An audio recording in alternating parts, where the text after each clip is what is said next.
মানে যদি খরচ করতে পারেন সামর্থ্যের ভিতরে সেটা মা বাবার জন্যই করা উচিত বা উত্তম আমি মনে করি। কারণ ফ্যামিলির অন্যান্য যে সদস্যরা আছে তাদের জন্য আপনি উজাড় করে যাই করেন, যাই খাওয়ান, যাই পড়ান, নিমিষেই ধ্বংস হয়ে করে দিবে। এবং যখনই আপনি কিছু একটা চেয়ে বসবেন তখন তো আর কথাই নেই, ঘটনা অন্য রূপ ধারণ করে। যাই হোক, সে অনেক কথা বললে শেষ করা যাবে না। পরিবারের কাছ থেকে মানুষ কিন্তু সবসময় কষ্ট পায়, দূরের কেউ চাইলেও কষ্ট দিতে পারে না। কাছের মানুষগুলার কষ্টগুলাই কিন্তু কষ্টর মতো মানে ভিতরে আঘাত করে।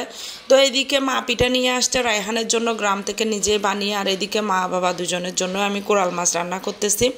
এবং এগুলা রান্না করে কিছু রান্না করে খেয়ে দিয়ে কিন্তু বের হয়ে যেতে হবে বাবার চোখের অপারেশন। ডিউটা করা ছিল রায়হানের পরীক্ষা চলাকালীন, তখনই কিন্তু বাবাকে নিয়ে হাসপাতালে দৌড়াদৌড়ি করতে হয়েছে। তখন রায়হানেরও পরীক্ষা চলতেছে। সব কিছু মিলিয়ে এডিট করার জন্য আসলে সময় পাই নাই, তাই এখন এডিট করে কিন্তু দিয়ে দিচ্ছি। আর এদিকে আমার কোরাল মাছগুলা হয়ে গেছে এবং আমরা কিন্তু দুপুরের খাওয়া দাওয়াটা শেষ করে অলরেডি চলে আসছে হাসপাতালে। তাহলে আমরা দুপুর 2টার দিকে চলে আসি, যদিও বাবার অপারেশন হয়েছে একদম সন্ধ্যার বেলায়। তো তারপরও আগেভাগেই চলে আসছি, কারণ রাস্তায় জ্যাম থাকে, অনেক ঝামেলা। রায়হান একাই বাসায়, তাকে তার টিচার পড়াতে আসছে। আর আমি এইদিকে মা বাবাকে নিয়ে চলে আসলাম। ছেলে মেয়ে যখন বেশি থাকে পরিবারে তখন দেখবেন কোনো কাজে আসবে না। ওই যে অনেকগুলো মানুষ যখন একটা কাজের জন্য চলে যায় ওই কাজটা কিন্তু আর হয় না। তো পরিবারগুলোতেও দেখা যায় যে অনেকগুলা সন্তান থাকলেও সব সন্তান তো আর কাজে আসে মাঝে মাঝে যখন কোনো অকেশনালি খাইতে দিবেন একদম পেট ফুরাই খেয়ে নিবে। তো যাই হোক, এইটা বললে অনেকেই বলবে খাবারের কোটা দিচ্ছি। খাবারের কোটা না, আসলে কাজের বেলায় সবাই কিন্তু ফাঁকিবাজি, কাজ পুরালে সবাই ফাজিগিরি করে আর কি।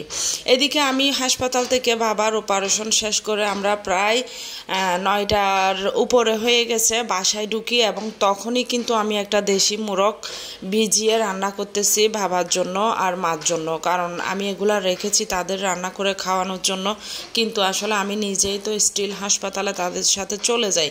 তো এখন দেখা গেল আমি আর রান্নাটা করতে পারি নাই, যা ছিল কোরাল মাছ রান্না করে খেয়ে চলে গেছে। এখন এসেই কিন্তু রান্না করা স্টার্ট করে দিয়েছি। বাসায় ঢোকার সময় বাবা মাকে নিয়ে অনেকগুলা বাজারও নিয়ে আসছি, অনেক বাজার বাসায় ছিল না। মা ছেলে থাকি, কোনো একটা শেষ হইলে দেখা যায় অন্য একটা ম্যানেজ করে খেয়ে নিই। এখন যেহেতু মা বাবা আসছে একটু একটু করে নিতেই হবে। যাই হোক, আমি এইদিকে হচ্ছে দেশি মুরগিটা বসাই দিচ্ছি, সাথে আলু তো রায়হান খাবে, সে অনেক পছন্দ করে। যাই হোক, এদিকে একটা আমি সবজিও বসাই দিয়েছি, আব্বুর জন্য সবজি রান্না করতে হবে। আব্বু সবজি ছাড়া তো খাবেই না, যেহেতু আব্বুর ডায়াবেটিক্স আরও অপারেশন হয়েছে। সব কিছু মিলিয়ে রান্না ঠান্না শেষ করে আমরা অবশেষে খেতে বসে যাব। অনেক খিদাও লেগে গেছে, যদিও বাবা মাকে নিয়ে একটা মানে রেস্টুরেন্টে বসে একটু করে নাস্তাও করেছিলাম। বাবা যেহেতু চোখ অপারেশন একদম মানে ওখানে কোথাও খুব একটা বেশি দাঁড়াইতে পারি নাই, তারপরেও খিদা পেট তো বুঝে নেই। এদিকে খাবার দাবার সব কিছু নিয়ে বসে গেলাম। তো ভালো থাকেন, সুস্থ থাকেন, বাবার জন্য দোয়া করবেন, মা বাবার জন্য। আল্লাহ হাফেজ।